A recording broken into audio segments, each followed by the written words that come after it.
Hello मित्रों, नमस्कार। Alien education के इस प्लेटफॉर्म पर आप सभी का स्वागत है।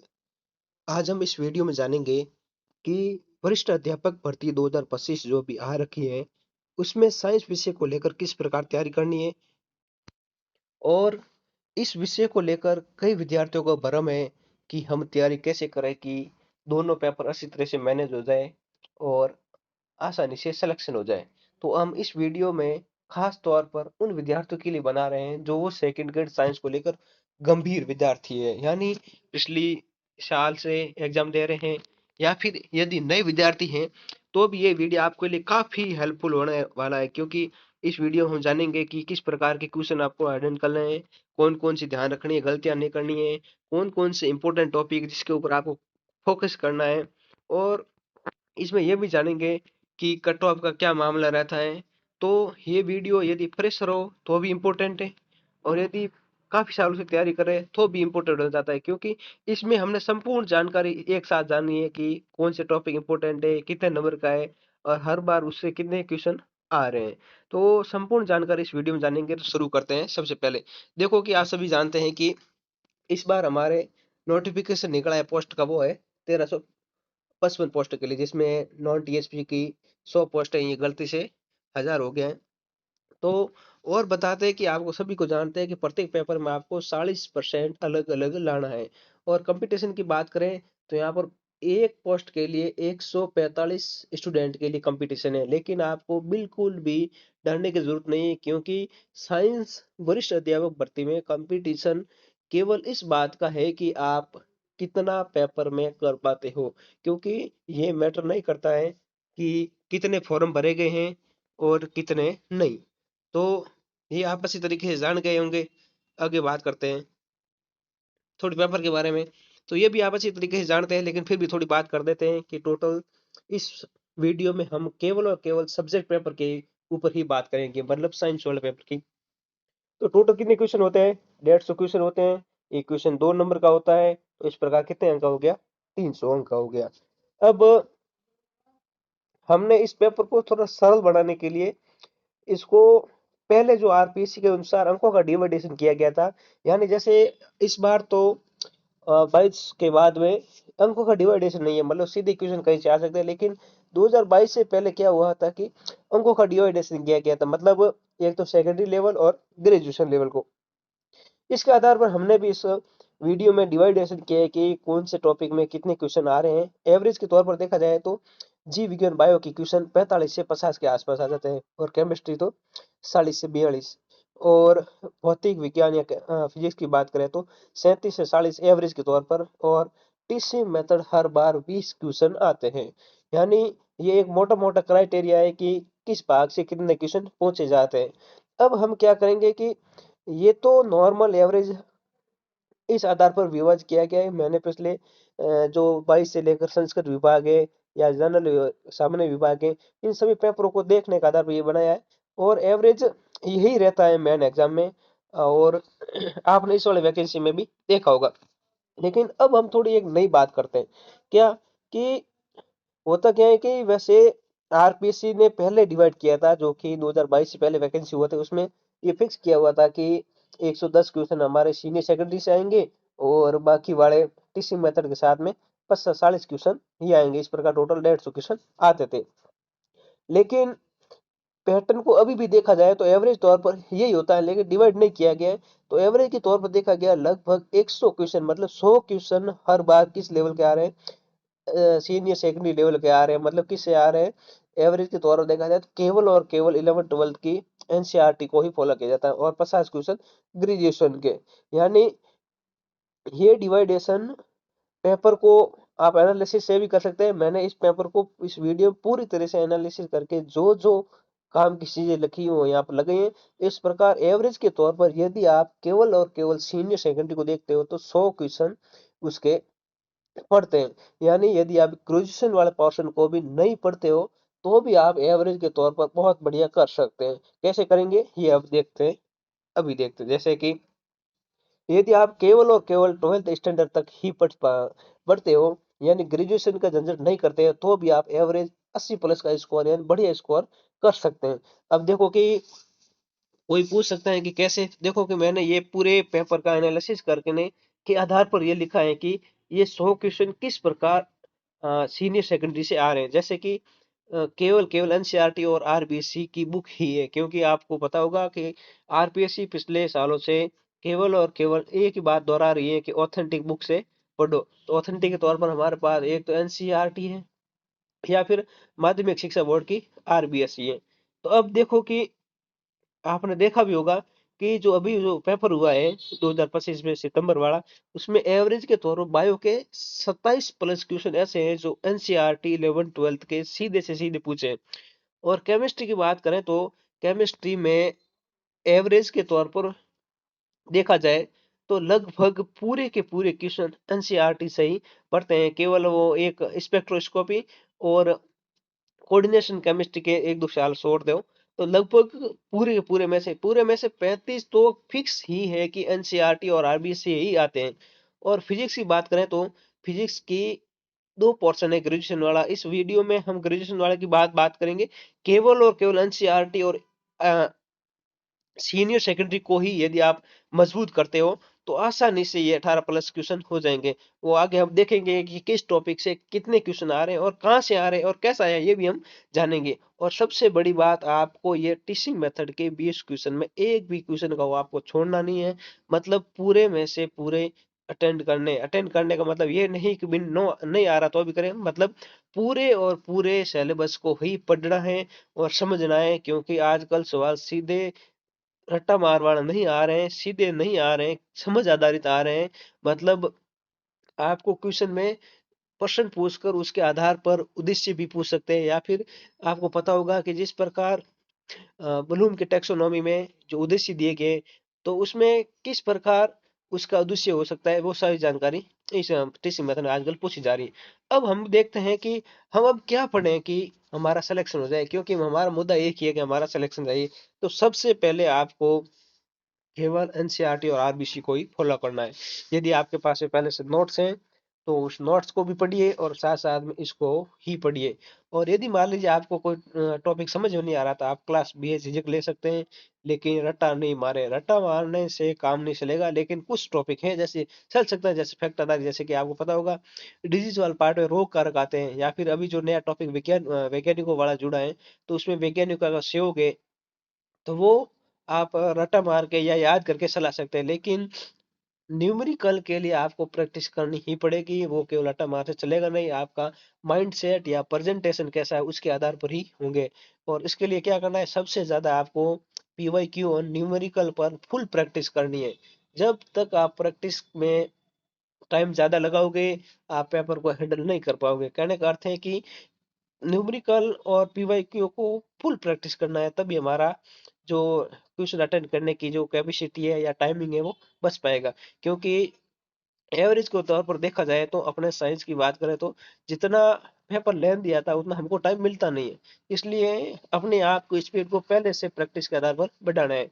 और दूसरी बात, टॉपिक को वेटेज के अनुसार ही पढ़े और उसके प्रश्न बनाए। कहने का मतलब जैसे मान लीजिए बात करें कि कोई भी टॉपिक ले लें, जैसे टैक्सोनॉमी का ले लिया या फिर ह्यूमन फिजियोलॉजी का ले लिया या किसी और का ले लिया, तो उसमें मेजर पॉइंट आपको पहले पहले ये करना है कि कौन सा या फिर ज्यादातर क्वेश्चन किस भाग से पूछे जा रहे हैं, पहले सबसे पहले उसको पढ़ना है। उसके बाद में आपको पहले पीवाईक्यू के आधार पर वो अनुमान लगा सकते हैं कि कैसे क्वेश्चन आया। दूसरा, उसके बाद में आपको ये प्रश्न बनाना है वहां पर भी कि नए क्वेश्चन यहाँ पर कैसे आ सकता है, तभी जाकर वो क्वेश्चन नया वाला हैंडल कर पाएंगे। और दूसरी, नियमितता ही जरूरी, कंटिन्यूटी के द्वारा ही आसानी से सिलेक्शन ले पाएंगे। क्योंकि आप ये अनुमान करेंगे जैसे एक नया टॉपिक आप पढ़ा, 2 दिन रह जाए, तीसरे दिन आप भूल पाओगे, नहीं समझ में आएगा। इसलिए साइंस में कंटिन्यूटी जरूरी है। और सबसे बड़ी बात, आपको एक गंभीर विद्यार्थी बनना है। गंभीर का मतलब है कि आपको खुद को पता होना चाहिए कि क्या गलत है, क्या सही है। और आपके अंदर गलत और सही को समझने की क्षमता रखनी है। वो आप कैसे रखोगे? सबसे पहले आपने पीवाईक्यू मिलाया, फिर आपने प्रैक्टिस की और आपने अभी आरपीसी वाले क्वेश्चन को मिलाया। तब आपको पता लगेगा कि मेरे क्वेश्चन सही हो रहे हैं या फिर आपने ये भी देखा कि मेरे क्वेश्चन सही मान लीजिए गलत हो रहे हैं तो क्यों हो रहे हैं। ये आप खुद अपने आप को चेक करोगे तभी जाकर ये मामला सेट होगा। अन्यथा ये संभव नहीं है। अब हम बात करेंगे कि क्या पढ़ें, तो पहले ही मैंने बता दिया है कि सबसे पहले आप आरपीसी के अनुसार ऑथेंटिक बुक्स में क्या क्या आती है एनसीईआरटी और आरबीसी को फॉलो करना है। दूसरी बात, पीवाईक्यू को 100% मिलाना है और पीवाई के साथ में एमसीक्यू को जरूर मिलाना है। इससे ही अपनी प्रैक्टिस बढ़ेगी। प्रैक्टिस के साथ में टाइमिंग को हम कंज्यूम करवाएंगे। टाइम के आधार पर ही हमारा पेपर सॉल्व होगा, नहीं तो नहीं होगा। और तीसरी बात, यदि आपके पास में पहले से किसी क्वेश्चन के नोट्स हैं तो उसे जरूर पढ़ें और चेक करें कि यदि इससे क्वेश्चन कितने सही हो रहे हैं। यदि ठीक ठाक 80% प्लस हो रहे हैं तो आपको उसी को ही पढ़ना है। यदि उसी से नहीं हो रहे हैं तो थोड़े आपको अपग्रेड करने हैं। अब बात करें कि हमने पूरा मैटर पढ़ लिया है या फिर पूरा सिलेबस के उसके बाद भी कुछ गलत हो रहे हैं तो क्या करें। तो आपको समझ विकसित करनी है कि क्वेश्चन को कहाँ से पूछा जा रहा है। ठीक है ना। केवल रट्टा मार से या थोड़ी से काम नहीं चलेगा। ये आपको खुद ध्यान रखना है। कई विद्यार्थियों के मेरे पास क्वेश्चन आते हैं कि मैटर को पूरा पढ़ें या फिर कुछ भाग छोड़ें। तो मैं आपको बताता हूँ कि यदि आप मैटर पूरा नहीं पढ़ते हो तो भी आपका सिलेक्शन हो जाएगा। लेकिन बात यह है कि आपको जो टॉपिक पढ़ा है, जो पॉइंट पढ़ा है उसको आपको समझ होने जरूरी है। उसके आपके न्यूमेरिकल क्लियर होना जरूरी है और उसके आधार पर ही आपका सिलेक्शन होगा। क्योंकि आप सभी को पता है कि कट ऑफ यहाँ पर केवल और केवल 50% है। और इस वाले में तो आपने देखा होगा कि बहुत कम पोस्ट होने के बावजूद भी कट ऑफ नहीं जा रही है। तो एक ही मुद्दा है, कम पढ़े, बढ़िया पढ़े और लेटेस्ट के साथ में समझ आधारित पढ़े। कई विद्यार्थियों को ये भी सवाल है कि क्या किया जाए हमारे टीचिंग मेथड के लिए। तो सबसे टीचिंग मेथड के लिए बता देते हैं। यदि आपके पास कलाम की बुकलेट है तो बहुत बढ़िया है क्योंकि उसमें लगभग सारे क्वेश्चन हो जाएंगे। या फिर आपके रियाज सर के नोट्स है तो द बेस्ट है। उसमें आप अपने आप को देखेंगे कि क्वेश्चन लगभग पूरे हो जा रहे हैं। तो आपको यही पढ़ना है। टीचिंग मेथड के लिए सबसे बेटर और बढ़िया ऑप्शन है। और थोड़ी बात करें कि ग्रेजुएशन मैटर की, तो इसके लिए यदि आप चाहते हैं तो सेकंड पार्ट में वीडियो बना देंगे। लेकिन इस वीडियो में हम केवल और केवल सेकंड ईयर सेकेंडरी तक ही बात करेंगे। और उसमें भी 100 क्वेश्चन की बात की थी मैंने कि लगभग 100 क्वेश्चन केवल सीनियर सेकेंडरी के आते हैं। इसमें भी यदि आप 80 कर रहे हो तो भी बहुत बढ़िया है। लेकिन वो 80 होते नहीं है। क्यों नहीं होते उसका कारण भी अभी मैं बताऊंगा। और दूसरी बात करें, यदि आप फिजिक्स की बात करें तो यदि फिजिक्स छोड़ते हो तो ग्रेजुएशन पढ़ना पड़ेगा। कैसे? जैसे हमने शुरुआत में बात की थी कि एवरेज के तौर पर देखा जाए तो उस 100 में से 18 क्वेश्चन किसके थे? फिजिक्स की। अब होता क्या है कि एक तो पढ़ते हैं सीनियर सेकेंडरी प्लस फिजिक्स को स्किप कर देते हैं, पीछे हमारे पास रहे 80 क्वेश्चन। 80 में से होता क्या है कि पूरे में से पूरे सही होता नहीं है। तो काट पीट के 60 प्लस भी नहीं बच पाते। इसलिए क्या होता है कि पेपर पे क्वालिफाई नहीं होता है। तो कहने का मतलब ये है कि यदि आप फिजिक्स को स्किप कर रहे हो तो आपको ग्रेजुएशन पढ़ना ही पड़ेगा। अगर ग्रेजुएशन नहीं पढ़ते हो तो आपको फिजिक्स के कम से कम सेकेंडरी से पार्ट वाले क्वेश्चन तो करने ही पड़ेंगे। तभी जाकर ये क्वेश्चन या पूरा पेपर सेट होगा। और भी यदि आपको कोई प्रश्न हो तो आप कमेंट बॉक्स में जरूर बता देना। अब बात करेंगे कि बायो के कौन कौन से इंपोर्टेंट टॉपिक है जिसमें हर बार सवाल आ रहा है। तो सबसे पहले बात करें सेल एंड मॉलिक्यूलर बायोलॉजी, जिसमें आप देखो माइटोकॉन्ड्रिया का सवाल आता है और सेल डिवीजन का और कोशिका विभाजन का। इस बार भी माइटोकॉन्ड्रिया का सवाल आया था, कोशिका विभाजन का भी सवाल आया था। कहने का मतलब दो कोशिका में अंतर है या फिर कोशिका का जो शक्ति करे माइटोकॉन्ड्रिया है उसके सतह पर जो F1 और F2 कण है किस प्रकार पाए जाते हैं, ऊर्जा निर्माण किस प्रकार सहायक है। इस प्रकार के सवाल पूछे गए थे। अब बात करें जेनेटिक की, तो जेनेटिक में हर बार पूछा जा रहा है क्रोमोसोम डिजीज और जीन के बारे में। इस बार तो जीन इंस्ट्रक्शन के साथ में जीन का भी क्वेश्चन आया था जिसमें विभिन्न प्रकार के आपको पता होगा कि अ, अनुपात देके फिर उसमें मिलाने का सवाल था कि कॉम्प्लीमेंट्री और सप्लीमेंट्री जीन किस प्रकार की थी। तो कहने का मतलब ये इंपॉर्टेंट टॉपिक है। इसमें हर बार क्वेश्चन पूछे जा रहे हैं तो आपको इनको पढ़ के ही जाना है। और इसके बाद में टैक्सोनॉमी। टैक्सोनॉमी बहुत बड़ा पार्ट है। आपको पता होगा कि शुरुआत में नॉन कोर्डेटा से लेकर कोर्डेटा तक मतलब प्रोटोजोआ से लेकर पोरिफेरा, सिलेंट्रेटा, एनिलिडा, मोलस्का, प्लेटी इसके हेलमिंथ्रिज से लेकर अगर लास्ट में ठीक कोर्डेटा तक, कोर्डेटा में वह भी उसके सब ग्रुप और ग्रुप तक सभी प्रकार के में से एक सवाल आता है नॉन कोर्डेटा का और एक आता है कोर्डेटा का। इन दोनों में से पूरे क्लासिफिकेशन में से 2 सवाल तो हर बार ही आते हैं, इस बार भी आए थे। लेकिन लोगों को लगा कि ग्रेजुएशन का मैटर की बात नहीं है, क्योंकि उसमें सवाल ये था कि आपको पता होगा कि कोर डेटा को और नॉन कोर डेटा को डिवाइडेशन के आधार पर एक सवाल आया था, जिसमें आपको बताना था कि कोर डेटा के लक्षण कौन से हैं।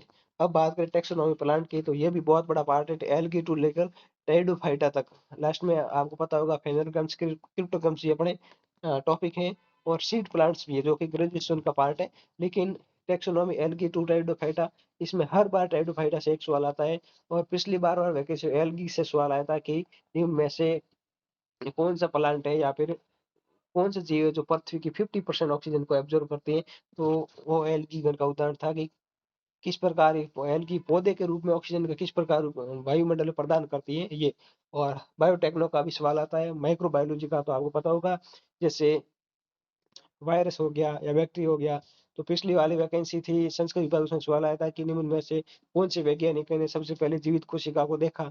एंटोन एंटोनी वान लियोनियॉफ, या फिर इस बार आ गया बैक्टीरिया क्या। तो कहने का मतलब ये वो इम्पोर्टेंट टॉपिक है जिसके हर बार क्वेश्चन आता है। आपसे आता है कि इसकी पीडीएफ, तो मैं इसका डिस्क्रिप्शन लिंक दे दूंगा टेलीग्राम का, वहां से आप ये पीडीएफ देख सकते हैं।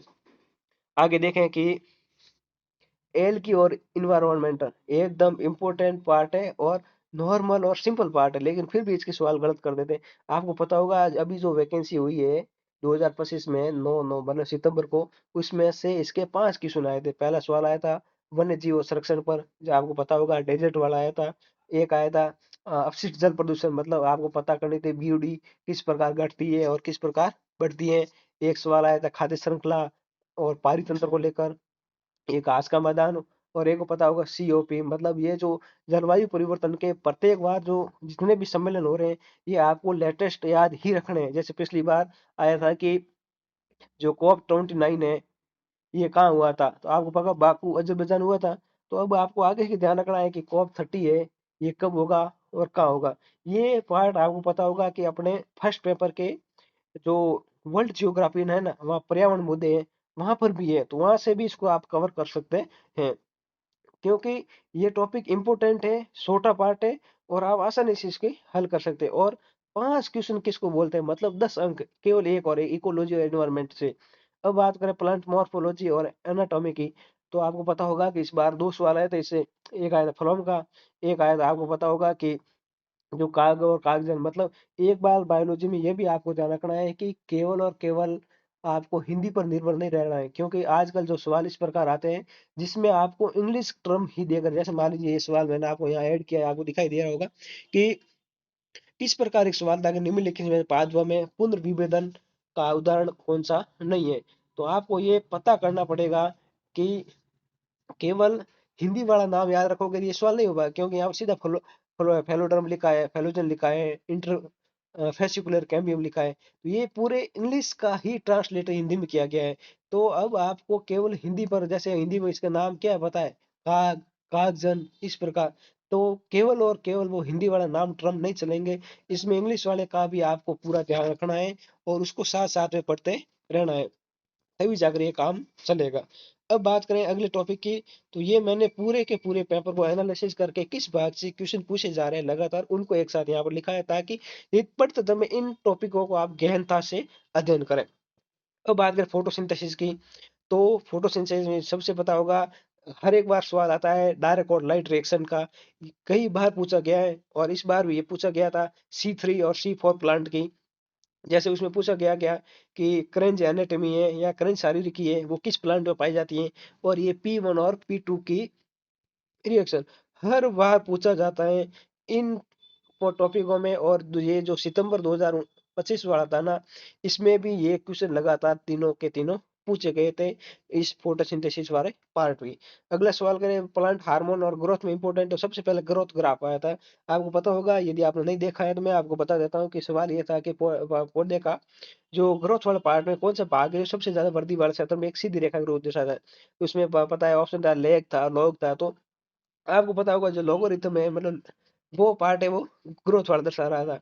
तो उसमें ये भी ध्यान रखना है। इसके साथ ये सवाल लगातार पूछा जा रहा है, वो जो संस्कृत डिपार्टमेंट वाले में भी थी, इसमें भी थी, विभेदन, पी विभेदन और पुनर्विभेदन में क्या अंतर है, और प्लांट हार्मोन के इफेक्ट, मतलब जिबरेलिन, ऑक्सिन, साइटोकाइनिन और एब्सिसिक एसिड किस प्रकार प्लांट के ऊपर प्रभाव पड़ता है, और ये किस प्रकार पौधे को प्रभावित करते हैं। ये सवाल पूछे गए हैं। ये इंपोर्टेंट टॉपिक थे किसके, बायोलॉजी के। इसके साथ और भी टॉपिक है मैंने जो ऐड किए हैं, जिसमें आपको बता देता हूँ कि एनिमल डेवलपमेंट बायोलॉजी के ये पार्ट कई जिलों लोग हैं पढ़ते नहीं है, या फिर ग्रेजुएशन के नाम पर इसको छोड़ देते हैं। तो इसका हर बार सवाल आता है। एक तो कलीवेज मतलब विदलन का, दूसरा आता है डेवलपमेंट स्टेज का, मतलब ब्लास्टुला है, गेस्टुला है, इनमें क्या अंतर है, या फिर ये कितनी बद 16 कोशिकीय है या 32 कोशिकीय है, इनमें किस प्रकार अंतर करें ताकि ये अवस्था का पता लगा जाता है। और उसके बाद बात करें इवोल्यूशन का, वेरी वेरी इंपॉर्टेंट छोटा पार्ट है, हर बार इसका क्वेश्चन आता है। इस बार भी आया था, आपको पता होगा कि भेड़िया और तस्मिलाई भेड़िया किसका उदाहरण है, तो अभिसारी का उदाहरण है। इसके साथ ही लेमार्कवाद है, डार्विनवाद है। अब आपको पता होगा कि नव लेमार्कवाद और डार्विनवाद को हटा दिया है। अब बात करें ह्यूमन एनाटॉमी और फिजियोलॉजी, यदि आप ह्यूमन एनाटॉमी को नहीं भी पढ़ते तो भी कोई नहीं, लेकिन फिजियोलॉजी को आप जरूर पढ़ना है, क्योंकि इससे हर बार 5 क्वेश्चन आते हैं। जैसे इस बार भी आया था डाइजेशन को लेकर, ग्लैंड को लेकर, और हार्ट को लेकर, और रक्त को लेकर। तो ये आपको पूरी तरह से अच्छी तरीके से ही पढ़ना है। और बात करें तो ह्यूमन हेल्थ की बात करें तो इसमें आपको पता होगा इम्यून सिस्टम, और ये जो मेन मलेरिया है, डेंगू है, एड्स है, इन रोगों के हर बार सवाल आते हैं। जैसे पिछली बार आया था कि मलेरिया का सबसे घातक कौन सा है, जैसे मलेरिया 5x की बात करें, या फिर डेंगू की बात करें, या एड्स की बात करें, इसकी कौन सी जांच है, या फिर इसका कौन सा रोग वाहक है, एचआईवी में कौन शामिल है, और ये किस प्रकार प्रतिरक्षा तंत्र को मजबूत सॉरी कमजोर करते हैं। ये सारी बातें आपको समझना है, तभी जाके सही रहेगा। और अब बात करें जैसे कि कुछ ये छोटे छोटे टॉपिक, टाइटोलॉजी की बात करें, प्लेसेंटा की, एम्ब्रियो सैक की, ये वैसे ग्रेजुएशन का पार्ट है, लेकिन आप इसको देखोगे कि हाँ एकदम नॉर्मल सवाल आएंगे। जैसे यार आपने देखा होगा कि इस बार आता है टाइटोलॉजी का अर्थ क्या होता है। ये भी कई बच्चों ने गलत किया। टाइटोलॉजी का मतलब होता है कि विरूपता, जैसे किसी व्यक्ति रोग के कारण या आनुवंशिकता के कारण जो विभिन्नता आ जाती है, वही टाइटोलॉजी। और प्लेसेंटा का एक दो लेटेस्ट अपडेट आ रहा है, इसलिए प्लेसेंटा को आपको ग्रेजुएशन वाला पार्ट से ही पढ़ना पड़ेगा। ये कुछ इंपोर्टेंट टॉपिक थे बायो की, जो आपको 100% एग्जाम से पहले पढ़ने हैं। इसकी मैं पीडीएफ आपको बता दिया, टेलीग्राम पर डाल दूंगा। अब हम बात करेंगे कि कट ऑफ की। वैसे आप सभी को पता है कि कट ऑफ कितनी रहती है, केवल और केवल आपको पेपर पास करना है, तभी जाके आसानी सिलेक्शन हो जाएगा। जैसे बात करें अब ये जो 2025 सितंबर की मैंने यहाँ पर पीडीएफ अपलोड की, जिसमें देख सकते हैं कि ये 2.7 है, यानी 2.5 से ज्यादा का एक्स की कट ऑफ है। तो ये आप देख सकते हैं कि जनरल की कट ऑफ है ये 231, और ओबीसी की बात करें तो 215.88। तो आप देख सकते हैं कि केवल और केवल यहाँ पर ओबीसी की पोस्ट थी 16, और ओबीसी और जनरल को मिला दे टोटल पोस्ट थी 42, उसमें भी इतनी ही कट ऑफ है। तो आप देख सकते हैं कि जो अभी हमारे सामने जो जुलाई वाली है, उसमें 1355 पोस्ट हैं। तो जिनका दोनों पेपर क्वालिफाई है, वो आसानी से सिलेक्शन ले लेगा। अब हम बात करेंगे, यदि आप फिजिक्स को पढ़ते हैं तो ये टॉपिक आपको 100% पढ़ना है। मैंने यहाँ पर इस सिलेबस को लिया है, जो केवल सीनियर सेकेंडरी तक लेवल वाला, जिसमें फिजिकल मेजरमेंट है, वेक्टर है, काइनेमेटिक्स है, लो मोशन है, कुबरक एनर्जी पावर है, रोटेशनल मोशन है, ग्रेविटेशन है, प्रॉपर्टी ऑफ मैटर है, फ्लूइड मैकेनिक्स है, इलेक्ट्रिसिटी है, रे ऑप्टिक्स है। एवरेज के तौर पर देखा जाए लगभग 10-11 टॉपिक से एवरेज के तौर पर 20 क्वेश्चन पूछे जाते हैं। तो ये बेनिफिट है, यदि आपको अच्छी तरीके से फिगर समझ में आती है तो आप इसका भरसक यूज कीजिए, और इसको न्यूमेरिकल मिलाइए, बिल्कुल फायदा होगा। और ये कट ऑफ वाली बात होगी। अब बात करें कि यदि इन टॉपिकों से कौन से सवाल आते हैं, तो फिजिकल मेजरमेंट में आपको पता होगा हर बार या तो आ जाता है एरर का, यानी त्रुटि का, या फिर डायमेंशन का, कि निम्नलिखित में से किसकी डायमेंशन फॉर्मूला देकर पूछेंगे कि मैच कर रही है या अलग है। वेक्टर में बात करें डॉट प्रोडक्ट और क्रॉस प्रोडक्ट की लॉ ऑफ मोशन में, या तो एक थ्योरी का सवाल आता है, लेकिन न्यूमेरिकल तो जरूर ही आता है। और बात करें एनर्जी वर्क पावर की, तो एनर्जी कंजर्वेशन की बात करें इसका सवाल, और फ्रिक्शन का भी आता है न्यूमेरिकल और इसी एप्लीकेशन के आधार पर, मतलब आपको दो अलग अलग स्थिति दे देंगे। जैसे मान लीजिए कोई पिंड है, इसके ऊपर इस दिशा में कोई बल लगा रहा है, तो इस दौरान इसकी सतह पर क्या फ्रिक्शन लगेगा, ये ठीक बल की बात ही है जिसको ज्ञात करना। रोटेशन मोशन हो गया, काइनेटिक की रिलेटिव मोशन हो गया, या फिर मोशन इक्वेशन के न्यूमेरिकल तो हर बार ही आते हैं। मतलब ये वो मैंने पॉइंट भी साथ में लिखे, टॉपिक भी साथ में लिखे हैं कि इस टॉपिक से ये क्वेश्चन हर बार आया है, ताकि आप पढ़ते टाइम इसको आसानी से क्लियर कर सको और इसको तैयारी कर सको। ग्रेविटेशन की बात करें तो इसमें आपको पता होगा कि प्लान वे की बोले या एस के वेलोसिटी और जी का विभिन्न मान पर परिवर्तन, और प्रॉपर्टी ऑफ मैटर में यंग प्रत्यास्थ गुणांक, इलास्टिसिटी एप्लीकेशन, इसके न्यूमेरिकल टाइप के भी सवाल आते हैं, और इसका थ्योरी में भी सवाल आ सकता है। और फ्लूइड मैकेनिक्स में ये बर्नौली थ्योरम हो गया, स्टोक लॉ हो गया, रेनॉल्ड नंबर हो गया, इलेक्ट्रिसिटी में ईएमआई हो गया, या फिर विट्स ब्रिज है, ये रे ऑप्टिक्स और वेव ऑप्टिक्स।